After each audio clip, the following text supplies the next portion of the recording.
house was pitch black. The storm had knocked out the power hours ago. It had been a slow, rumbling fade from light to dark, a gradual slide into silence. Except for the constant rhythm of rain outside, I had been staring at my phone for what felt like forever. My screen the only light in the room, a dim and flickering beam. The battery was at 5%, but it wasn't the phone's fault. I had been using it to light my way, to scroll mindlessly through social media, while I waited for the power to come back on. The storm was supposed to pass quickly, but the wind had picked up, and the house felt too still, too empty. I was waiting for a package. The delivery driver was supposed to arrive today, but I had no idea when. The knock came at the door, soft at first, almost like a tap against glass. I didn't think much of it. The wind could have made that sound, or the tree branches scraping against the windows. But then it came again, a knock, more insistent this time, sharper. I felt a little jolt in my chest, a quick tightening in my stomach. I stood up from the couch, my feet cold against the wooden floor, and made my way to the kitchen window. The curtain was drawn, but through the thin fabric, I could make out a figure. I squinted, confused for a moment. Was it the delivery guy? The man was standing at the back door, his bald head gleaming slightly under the brief flash of lightning. His face pressed against the glass. I could see his nose flattening, the white, sickly skin stretched over his features. His mouth was pulled into a smile, but it was wrong, too wide, too unnatural, like something that didn't belong. I stood frozen, watching him. My hand instinctively moved to my phone, but there was no time for a call, no time to think. Is Hannah home? His voice came through the glass, quiet but clear. It was almost polite, too polite. The words didn't make sense. They didn't fit the situation. But there was something about the way he said it that made my stomach drop further. I backed away from the window, my heart hammering in my chest and my throat tightened. I hadn't even realized I'd been holding my breath until I gasped for air. I didn't know what to do. My first instinct was to run, to hide. I wanted to lock the doors, but I didn't move fast enough. My mind felt like it was moving in slow motion, as though every decision I made was taking forever. I grabbed my phone. I had to call 911. My hands were shaking, my fingers fumbling against the screen, and the vibration felt like an echo against my skin. The rain outside was deafening, roaring against the windows. But his words, his voice, they stuck with me.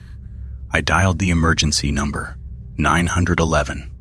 What's your emergency? There's someone at my back door, I said, my voice coming out thin and breathless. I could still hear him outside, his voice now muffled, almost as if he were talking to himself. I think he's trying to break in. Stay inside, lock all the doors and windows. We're dispatching a unit right now. Please give me your address. I gave it to her, my mind racing, my pulse too loud in my ears. I could hear the wind howling outside, but the sound of the man at the door was sharper now, louder. I could hear him moving against the glass, the wet scraping sound of his skin against the window.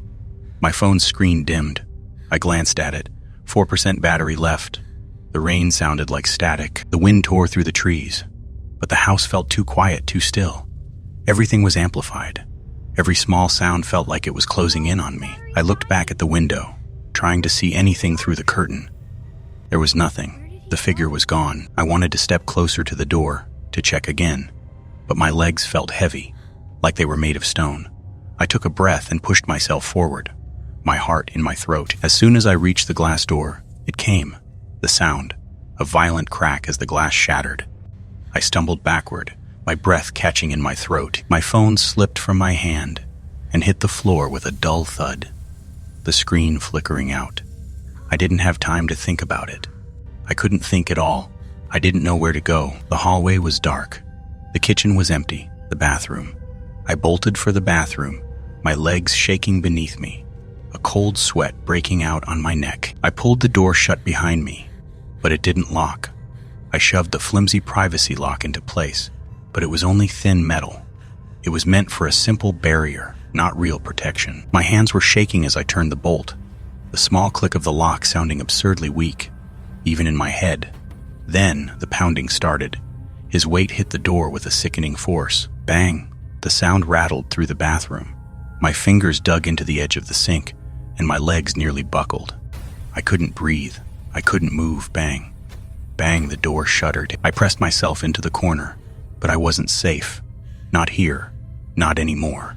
The lock bent under the force, the metal creaking and stretching. He was slamming against the door, his body weight making it bend like paper, and the sick, wet sound of his breathing came through, heavy and uneven.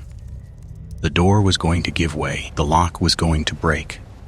I pushed my back into the wall, my legs shaking uncontrollably. I could feel the cold tile digging into my skin, but it wasn't the cold that made me shiver. It was the knowledge that he was coming. He was almost through. I needed to do something, anything. I looked around the room, panic flooding my senses. My hand scraped against the countertop, knocking a towel rack loose. It fell to the floor with a loud clatter, but I grabbed it, hauling it up in a desperate, frantic attempt to barricade the door. I shoved the metal rack beneath the handle, my hands slick with sweat, my arms trembling from the weight of the fear pressing down on me. The door rattled again. The metal lock bent another inch. The towel rack scraped loudly against the floor as I tried to wedge it into place. I was fighting, but I could feel him on the other side, his presence like a heavy weight, crushing the air around me. The pounding stopped for a second. Everything was silent. I couldn't move. I couldn't breathe.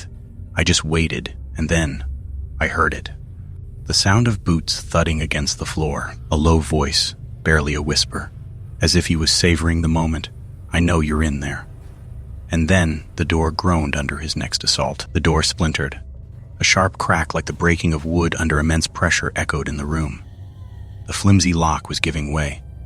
There was nothing left to stop him now. I could hear the metal snapping, bending beyond its limits, and I knew there was nothing left for me but the dark, the man, and the bathroom corner. I pushed myself harder into the corner, my knees weak, the floor cold beneath me, and I wanted to scream, but the sound was stuck in my throat.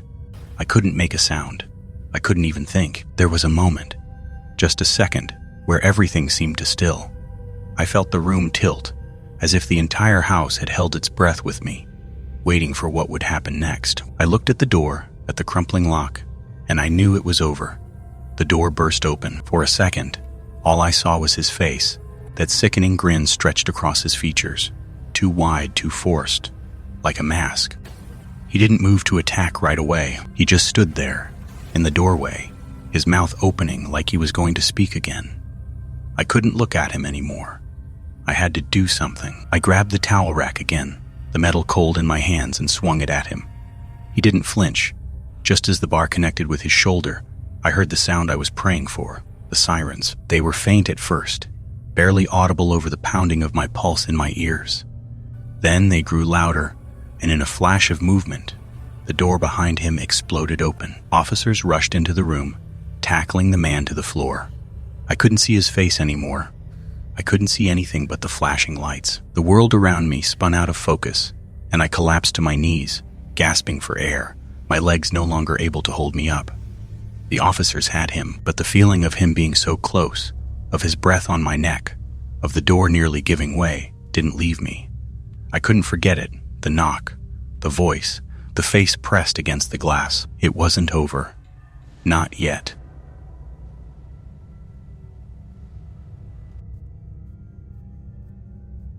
I didn't see him at first, but I could feel him. The moment I glanced up from the clipboard, I knew something was wrong. He was standing in front of me at the ER desk, tall and lanky, his eyes sharp and unblinking.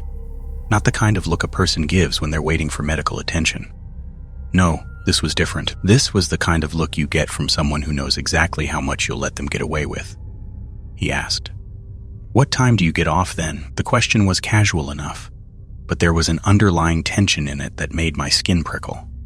He didn't seem like he was looking for someone. He was looking for me. I swallowed, forcing a polite smile that didn't quite reach my eyes. "I don't know." A little after midnight, his lips twitched, just barely, before he nodded and turned, walking out of the ER without another word. I watched him go, a deep unease settling in my stomach. There was something about him, the way he moved, the way his eyes stayed on me, that made the hairs on my neck stand up. I should have told one of the doctors, or maybe security, but instead, I just pushed it to the back of my mind. After all, it wasn't like he'd done anything outright creepy, at least, Not yet. The hospital was a grim place at night. The walls were sterile white. The lights flickered occasionally, and the constant hum of machines in the background made everything feel just a little too alive. But as my shift drew to an end, I felt a strange sense of relief. I could finally go home, get some sleep. I locked up my station and grabbed my purse, heading out into the parking lot. The cold night air hit me as I walked toward my car, my breath visible in the stillness. I had parked at the far end of the lot, away from the few other cars left. The lot was quiet, too quiet. My footsteps echoed in the empty space, and I couldn't shake the feeling that someone was watching me. I stopped for a moment, glancing around. Nothing. I tried to shrug off the unease that crept up my spine. Nothing had happened. Nothing was happening. I reached my car, tossed my purse in the passenger seat, and slid into the driver's side. The engine rumbled to life, and I pulled out of the lot. But I couldn't shake the sensation of eyes on me. I glanced at the rearview mirror, half expecting to see a shadow moving in the back seat. For a split second, I thought I saw something. A shape, just a flicker. My heart skipped a beat, and I quickly looked back. Nothing. I adjusted the mirror, feeling a little foolish. I was just tired. The long hours, the constant flow of patients, it was starting to get to me. But the thought wouldn't leave me, that fleeting glimpse in the mirror. I gripped the steering wheel tighter, my knuckles white, and focused on the road ahead. As I turned onto the main road, I let out a breath I hadn't realized I was holding. I wasn't sure why I felt so uneasy. The streetlights flickered in and out, casting shadows that danced along the pavement. The silence in the car was broken, only by the soft hum of the engine and the occasional swoosh of the tires against the road. The radio was off, but I could still hear the rustling sound from the back seat. I tried to dismiss it. It was probably just a grocery bag or something I hadn't secured properly. But the noise came again, just a faint sound, like fabric shifting. I glanced at the rearview mirror again. For a moment, I could have sworn I saw something. It was too fast to catch, just a fleeting shadow in the reflection. I blinked and stared hard into the mirror. Nothing. The back seat was empty. The feeling of being watched returned, cold and heavy, sinking deep into my chest. I turned the volume dial on the radio, hoping the noise from the speakers would drown out the odd feeling creeping up on me. The static hissed before the station locked in. The night seemed to stretch on forever. The quiet road was empty, save for the occasional flash of streetlights that passed by, casting brief shadows on the pavement. I could feel the weight of the darkness pressing in, suffocating. But I kept driving. Keep moving, I told myself. It'll be fine. Just a few more minutes, and I'd be home safe. When I finally turned onto my street, I felt a strange, almost irrational relief. The familiar view of my house, the quiet neighborhood, the porch light flickering in the distance. All of it felt like a return to normalcy. I parked in the driveway, the engine's hum dying as I shifted into park. For a moment, I sat there, staring at the front door, thinking about how close I was to being done with the night. I didn't see anything out of the ordinary. No one was standing at the door, no figures lurking in the shadows. The driveway was empty. I felt safe. For a moment, I actually felt like I could relax, but as I reached for the door handle, a car door slammed shut behind me. My stomach dropped. I froze. The sound wasn't close enough to be my own car door. It was further away, too far to be anyone else, too loud to be ignored. I turned slowly, my pulse racing. There, standing just a few feet behind my car, was the man from the ER. He had appeared from nowhere, stepping out of the shadows in an impossible way. His eyes were locked on me, the same unblinking gaze from earlier, cold and predatory. The air thickened, pressing in on me. My heart pounded against my chest as I froze in place. This wasn't just some random person. He was here for me. I knew it. I stumbled backward, my mind scrambling for an explanation. But there was none. He was too close, moving too fast. I could hear his footsteps crunching in the gravel as he darted toward me, his long legs carrying him with alarming speed. I turned and bolted for the front door, the terror making my legs feel like lead. My fingers fumbled for the keys, my body shaking as I tried to unlock the door. The man was gaining on me, his breath ragged in the night air. I could hear his footsteps pounding behind me, getting closer. The door finally opened, and I rushed inside, slamming it shut behind me. My heart was hammering in my chest as I leaned against the door, trying to steady my breathing. The door handle rattled violently, the man pounding on it now, shaking the frame. I stumbled back, my hand grabbing for my phone. I dialed 911, my voice cracking when they answered. "There's a man outside," I gasped, trying to control my panic. "He's trying to get in. Please, hurry." "Stay calm, ma'am. Officers are on the way. Are you safe inside?" The dispatcher's voice was soothing, but I could barely hear it over the pounding on the door. I pressed myself into the corner, staring at the door, waiting for it to break open. When the police arrived, they quickly assessed the situation. The man was nowhere in sight, but the air felt different, like something was still in the house, hiding. The officer looked at me with a frown before turning to my car. "The back door's open," he said, his voice calm. But there was something unnerving in the way he looked at me. I froze, dread curling in my stomach. I didn't remember opening it. I walked outside with the officer, my mind racing. The car door stood ajar, the interior bathed in the dim glow from the streetlight. I leaned in, my fingers brushing the leather seat. It was warm, too warm. I recoiled, my breath catching in my throat. The warmth was recent, almost as if someone had just been sitting there, waiting. My legs wobbled beneath me, and I could feel the panic rising, choking me. The officer stepped back, exchanging a glance with his partner. Neither of them said anything, but I knew they'd seen it too. He had been in there, the whole time.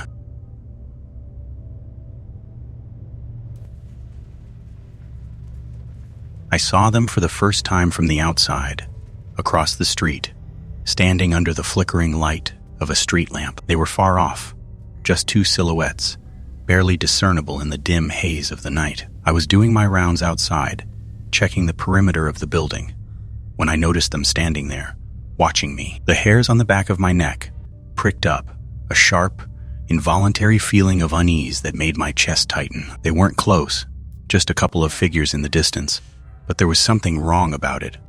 Why were they standing out there, so late, under a flickering light? I couldn't shake the feeling that they were watching me, but I pushed it aside. People wander the streets at night. Drunks, loiterers.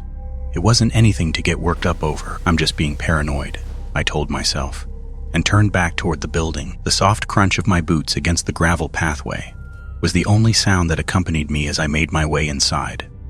Trying to ignore the tightening knot in my stomach, I locked the door behind me, sealing myself inside the safety of the building. But even as the heavy metal door clicked shut, I couldn't shake the feeling that those two men were still out there, waiting.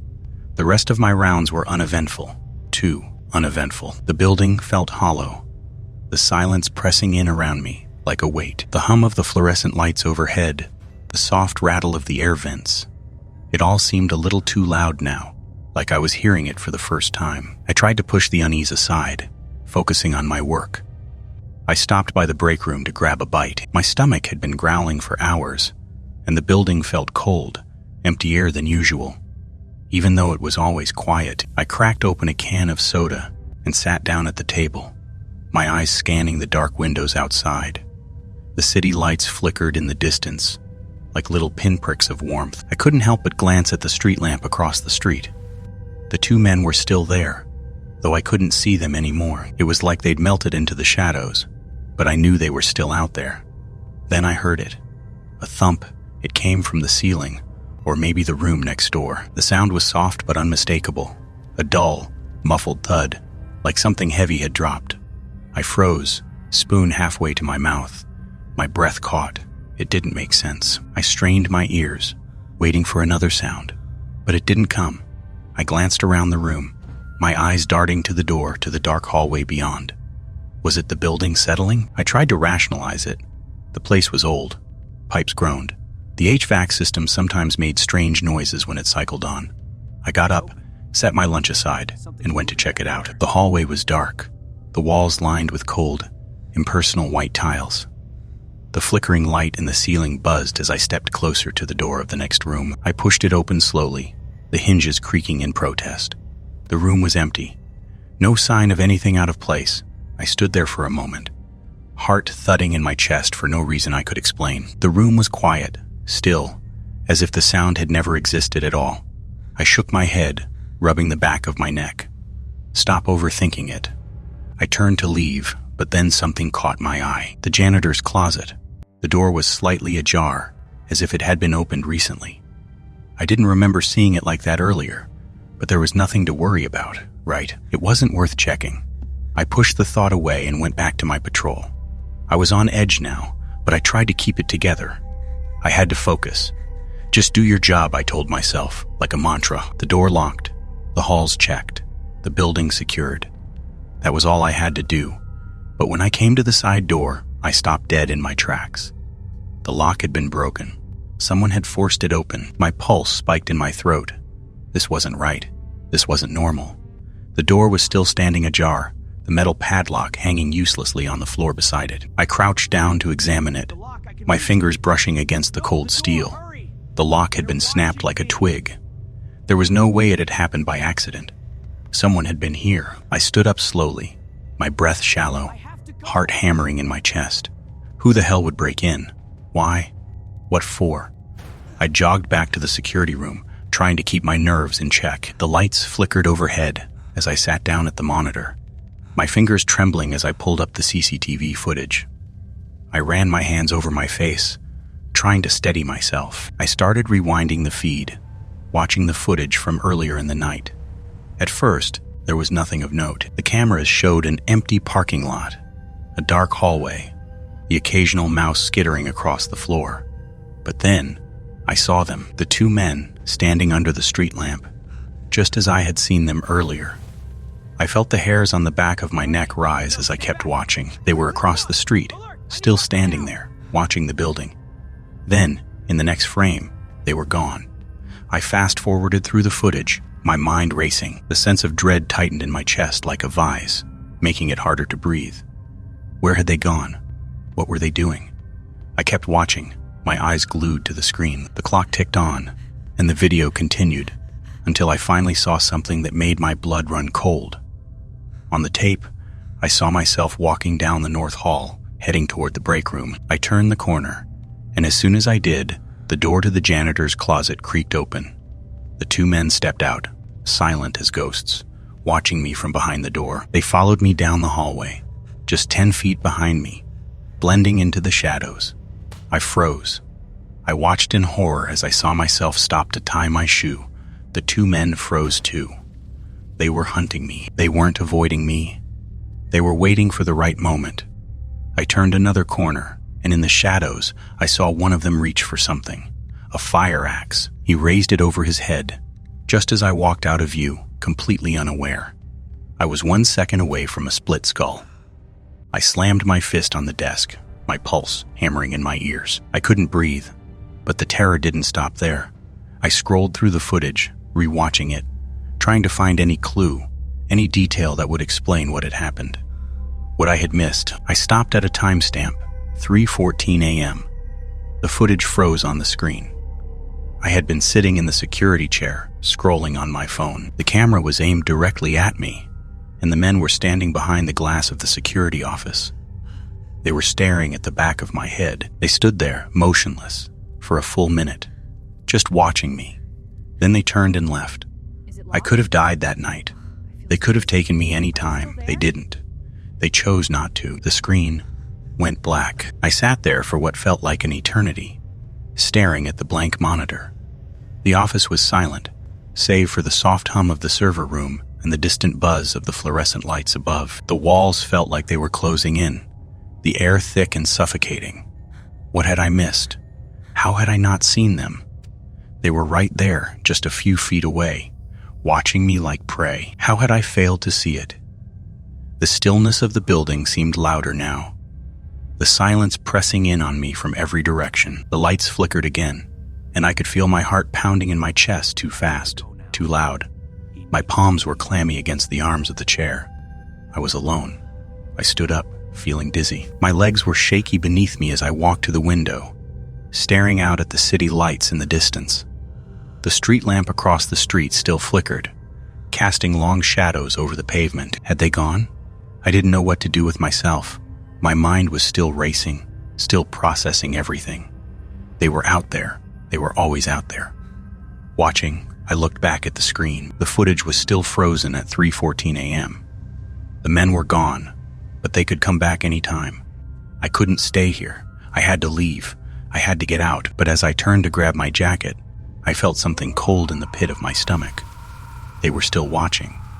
They'd always been watching,